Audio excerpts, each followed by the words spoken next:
اعوذ باللہ من الشیطان الرجیم بسم اللہ الرحمن الرحیم الحمدللہ رب العالمین الصلاۃ والسلام علی اشرف الخلق اجمعین محمد و آلہ الطاہرین الطاہرین۔ السلام علیکم، میں ہوں سیدہ فاطمہ۔ الف اللہ اسم چینل میں خوش آمدید۔ طب آئمہ علیہ السلام میں روایت ہے کہ یونس بن یعقوب بیان کرتے ہیں کہ میں نے امام جعفر صادق علیہ السلام سے ایسے آدمی کے بارے میں دریافت کیا جو ایسی دوا استعمال کرے جس سے مرا بھی جا سکتا ہے اور شفا بھی ہو سکتی ہے۔ آپ علیہ السلام نے فرمایا، اللہ تعالیٰ نے جب بیماری کو نازل کیا تو اس نے اس کے ساتھ شفا کو بھی نازل کیا، اور اللہ نے کوئی بیماری ایسی نہیں نازل کی جس کا علاج نہ ہو، اس لیے اسے پی لو اور بسم اللہ بھی کہو، یعنی دوا کو پی لو اور ساتھ میں بسم اللہ کہو۔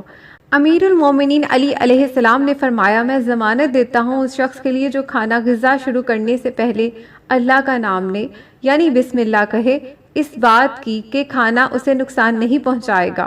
پس لوگوں میں سے ایک ایسا شخص کھڑا ہو گیا اور کہنے لگا، اے امیر المومنین، میں نے کل کھانا کھایا اور بسم اللہ بھی پڑھی، اس کے باوجود کھانے نے مجھے نقصان پہنچایا۔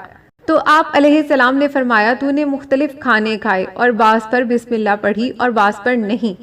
پس وہ شخص ہنسنے لگا اور کہا، اے امیر المومنین علیہ السلام، آپ نے سچ فرمایا ہے۔ آپ علیہ السلام نے فرمایا، اے بے وقوف، کے نقصان سب پر بسم اللہ نہ پڑھنے کی وجہ سے ہوا۔ امیر المومنین علیہ السلام نے فرمایا، جو شخص چاہتا ہے کہ اسے غذا نقصان نہ پہنچائے تو بغیر بھوک کے کھانا نہ کھائے، جب بھی کھائے تو بسم اللہ پڑھ کے کھائے اور اچھی طرح چبا کر کھائے، اور کھانے کی خواہش رہتے ہوئے کھانے سے رک جائے، یعنی پیٹ بھرنے سے پہلے کھانا چھوڑ دے۔ قائد بن طلحہ بیان کرتے ہیں کہ میں نے امام جعفر صادق علیہ السلام سے اس شراب کے بارے میں سوال کیا جو دوا میں ڈالی جاتی ہے۔ آپ علیہ السلام نے فرمایا، کسی کے لیے بھی جائز نہیں کہ حرام چیز سے شفا حاصل کرے۔ امام جعفر صادق نے خبیث، ناپاک یا نجس چیز سے علاج کرنے سے منع فرمایا ہے۔ حلبی بیان کرتے ہیں کہ میں نے امام جعفر صادق علیہ السلام سے ایسی دوا کے بارے میں پوچھا جس میں شراب ملائی گئی ہو اور اس کے ملائے بغیر کوئی چارہ بھی نہ ہو، چاہے ذائقہ اس سے علاج کرے۔